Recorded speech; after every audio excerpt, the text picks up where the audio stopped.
The newsday continues here on One News Now. I'm Riza Diaz. Authorities are now looking into the cause of a fire that engulfed the passenger ferry off a Batangas port last Friday. For details, Mon Gualvez is reporting to us over the phone. Mon, good afternoon. Can you tell us the latest on the investigation? Riza, at the moment, all passengers and crew of the raised MV Asia Philippines are prohibited to give any statement.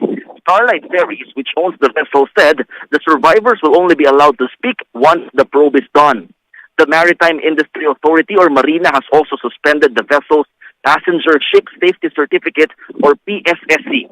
The agency said the suspension applies to all vessels involved in any maritime incident. It is expected to last until the results of the formal investigation are released in 2 to 3 weeks' time from now. On Saturday, the Philippine Coast Guard clarified that there were no missing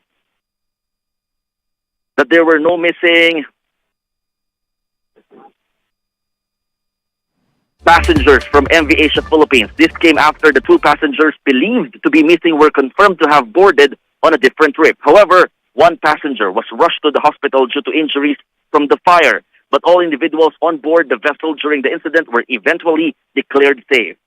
Starlite Ferries, Riza, assures all of the survivors and their families that assistance will be provided. Riza? Thank you. That was Mon Gualvez reporting to us over the phone. Meanwhile, over 69,000 beneficiaries were served during the second leg of the Social Welfare Department's educational aid payout. That number amounts to over 175 million pesos disbursed to indigent students across the country.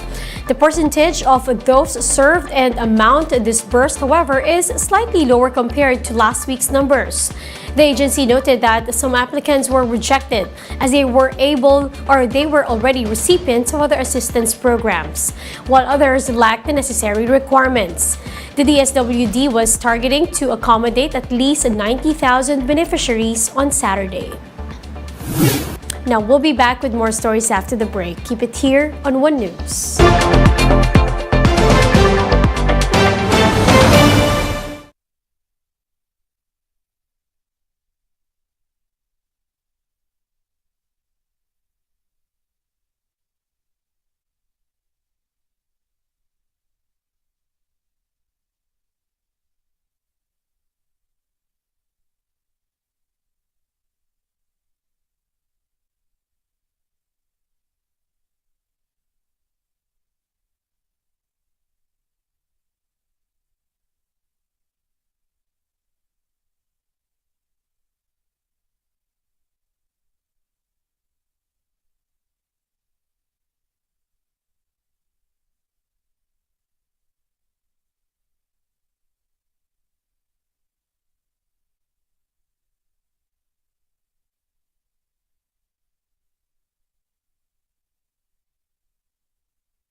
you're still watching One News Now, I'm Riza Diaz.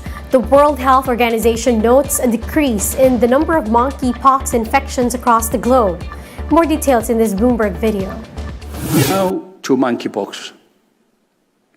Last week, the number of weekly reported cases fell by more than 20% globally. Although new cases increased in the Americas, where we are counting to see intense transmission. In the early stages of the outbreak, most reported cases were in Europe, with a smaller proportion in the Americas. That has now reversed, with less than 40% of reported cases in Europe and 60% in the Americas. There are signs that the outbreak is slowing in Europe, where a combination of effective public health measures, behavior change, and vaccination are helping to prevent transmission. However, in Latin America in particular, insufficient awareness or public health measures are combining with a lack of access to vaccines to fan the flames of the outbreak. Let's now take a quick look at today's other top stories. The Octa Research Group says the country's daily COVID-19 cases have dropped to less than 3,000. They add that the current trends project to less than 1,000 new infections per day by mid-September and 500 daily by the end of that month. A magnitude 5.2 earthquake rocked Abra earlier today. FIVOC says this is only an aftershock of the magnitude 7 earthquake that shook the province and nearby areas last month. And Facebook agrees to settle a lawsuit seeking damages for letting third parties, including Cambridge Analytica, access the private data of users. The social network, however, did not disclose the amount or terms of the agreement. For more updates, visit News 5, The Philippine Star, and Business World Online. Visit our website, onenews.ph, for more in-depth analysis. You can also catch One News on Signal Play app. Register for a free account now at www.signalplay.com and stream One News live anytime, anywhere. Mask on, wash hands, and stay safe, Philippines. I'm Riza Diaz. We are One News.